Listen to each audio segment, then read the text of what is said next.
আজকের দিনটা ছিল জুমার দিন। বিশেষ একটা দিনের আলাদা একটা অনুভূতি তো থাকেই। সকাল থেকে মনটা একটু শান্ত, একটু ভিন্ন রকম লাগছিল।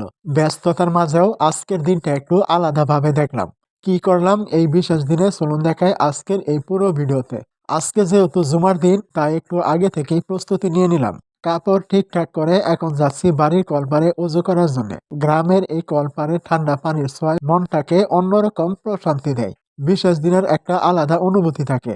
আর সেই অনুভূতি নিয়ে শুরু করছি আজকের সময়টা। অনেকে বলতে পারেন মসজিদে গিয়ে তো অজু করা যায়, তাহলে বাড়িতে কেন?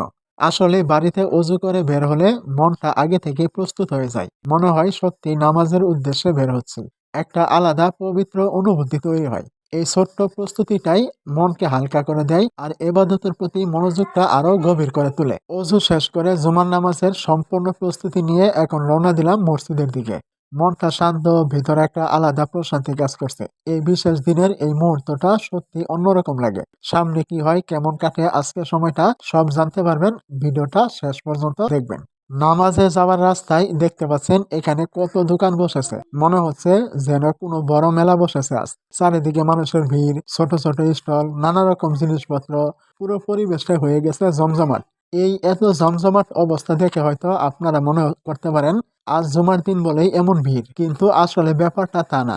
এই রাস্তার সাথে আছে মধুটিলা ইকো পার্ক, যেটা অনেকে চিনেন। তাই প্রায় সময়ই এখানে এমন ভিড় বা জমজমাট অবস্থা থাকে। পর্যটকদের আনাগোনায় পুরো এলাকাটা যেন সবসময় উৎসব মুখর হয়ে থাকে। আর এই মধুটিলা ইকো পার্ক আমার বাড়ির একদম কাছাকাছি, প্রায় একসাথে বলা যায়। তাই যদি কখনো এখানে বেড়াতে আসেন অবশ্যই ভিডিওতে কমেন্ট করে জানাবেন। চেষ্টা করব আপনাকে নিজের মেহমান হিসাবে আপ্যায়ন করতে, নিজের এলাকার মানুষ আর প্রকৃতির সৌন্দর্য আপনাদের সাথে ভাগাভাগি করার জন্য। যাই হোক, জুমার নামাজ পড়ে বাড়ি ফিরে এসে নামাজের পর এই সময়টা যেন আলাদা শান্তির। পুরো দিনটার একটা সুন্দর সমাপ্তি মনে হচ্ছে এই মুহূর্তে।